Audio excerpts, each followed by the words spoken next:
January the 1st, 2023, boy Y sends girl X a photograph of a hunting knife and tells her, I spent my money and I bought a knife. January 23rd, girl X messages boy Y, telling him she gave Brianna so many ibuprofen gel tablets, it should have been enough to kill her. So what they did is they put ibuprofen gel tablets into Brianna's milkshake and gave Brianna the milkshake. That was the first attempt to take Brianna's life. January 26th, the two teenagers compile a list of at least 4 people, as well as Brianna, that they intend to kill.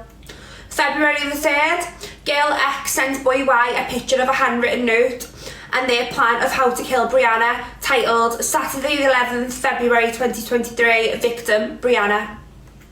February 11th, Brianna sends her mum a message saying, I'm on the bus by myself and I am scared. At 1:53 on February the 11th, Brianna met up with girl X and boy Y at a bus stop. At 2:30, Brianna messages a friend and says that girl X is being weird. At 3:05, Brianna sends a text message to this girl saying, girl, where are you? At 3:13, 10 minutes after this last text message, Brianna is found lifeless by dog walkers known as Catherine and Andrew. At 4:02, Brianna is declared dead at the scene. Bringing us to the following day, which was February the 12th, and girl X and boy Y were arrested at their homes. February the 15th, police found Brianna's phone in a drain, stained with her blood in an area girl X and boy Y were seen walking shortly after the murder. A jury of 7 men and 5 women convicted the two following of a 4-week trial. Boy Y has been diagnosed with autism spectrum disorder and is non-verbal. He's not non-verbal, he's selective mutism. So I didn't want to read the word non-verbal and not reiterating that because he's not non-verbal, he is selective mute. Girl X also has traits of autism and ADHD. However, like we've discussed many times before, mental health is never an excuse. It can be a reason, but it's not an excuse. So during the trial, Judge Mr. Justice Youp is now to discuss with counsel when the defendants, both facing mandatory jail, will be sentenced, and it's expected to be next month. So the Deputy Chief Prosecutor Ursula Doyle said, this has been one of the most distressing cases the Crown prosecution has had to deal with. The planning, the violence, the age of the killers is beyond belief. Brianna was subjected to a frenzied and ferocious attack and was stabbed 28 times in broad daylight in a public park. Girl X and boy Y appear to have a deadly influence on each other and turn what may have started out as a dark fantasy about murder into a reality. Today, the judge told the court and a sentencing hearing will take place in the new year. Mrs. Justice Yip told the two defendants, I will have to impose a life sentence. What I have to decide is the minimum amount of time you'll be required to serve before you may be considered for release. I'm not going to do that this week. I'm going to ask for some report in relation to each of you. So guys, now I'm going to play some of the audio of outside the court today. I did discuss before, I don't really find these cases usually too emotionally or too triggering, but I really did get upset listening to these statements outside the court, so please bear that in mind, and I'm going to play the audio now. We'll start with Brianna's mum's statement outside the court, and then we'll go on to play Brianna's father's statement. So massive trigger warning, guys. Brianna was larger than life.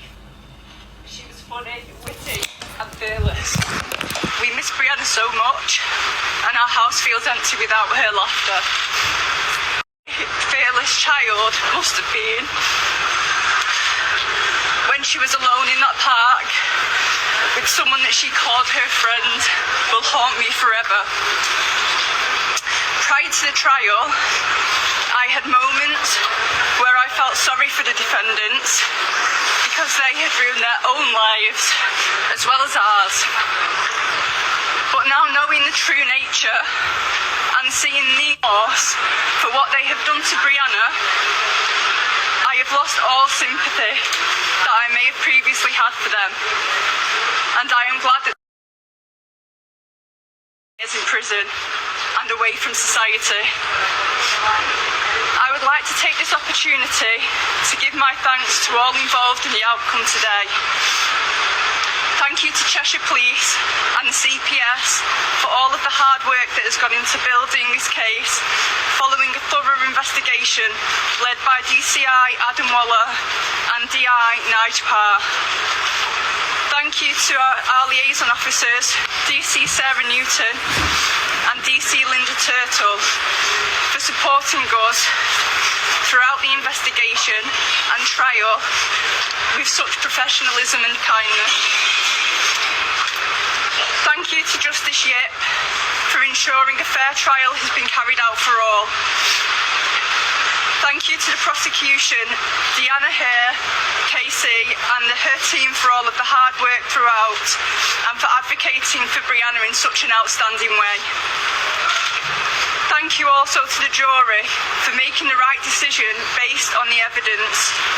I understand how difficult this must have been for you all, but you have worked hard and thanks to you, society is now a safer place.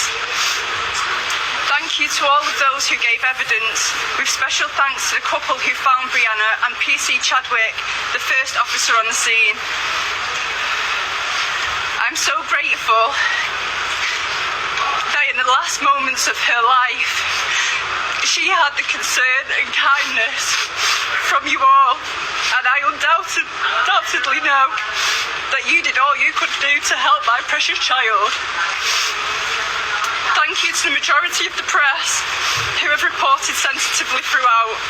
This has meant a lot to our family and Brianna's friends. Lastly, please have some empathy and compassion for the families of the young people convicted of this horrific crime. They too have lost a child and they must live the rest of their lives knowing what their child has done. My family and I request some healing space for the next few weeks. However, I will be back at the end of January to continue my campaigning for better mental health support for young people and their families. Thank you.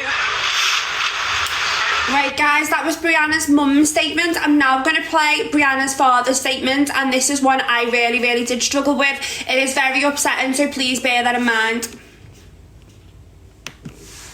Put into words how the murder of my child has affected me.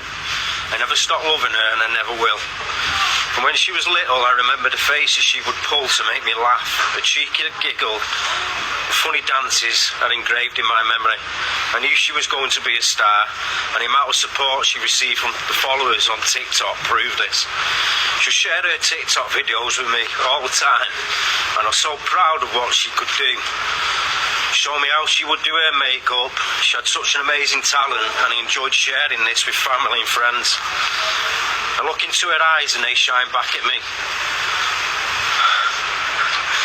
And I know she was a beautiful girl to be proud of. I hate how her life has been brutally taken away from her, and she's been deprived of the life she wanted to live.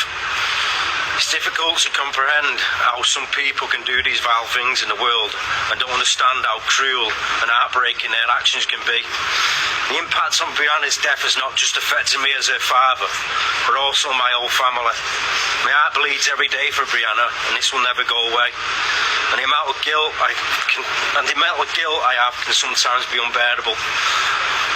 But I will ensure her memory lives on in my thoughts and dreams. The support I've received from my fiancée Lorraine, family and friends has been second to none, and without you I wouldn't have got through it. Also, the amount of work and effort the police are putting to getting Brianna the justice she deserves has not gone unnoticed. Mr. Parr and all the family liaison officers has been extremely supportive through the whole process and understood the emotional journey that has been experienced.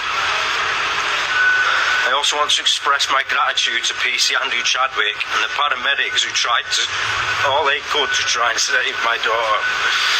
We spoke a few days before she was taken from me, and we were arranging to meet each other. It breaks me every day to know I'll never get that chance again. I wish I had been there to protect her. That's something I must live with. The suffering from this horrific incident should never happen, and I hope no other family ever experience the torture this can bring.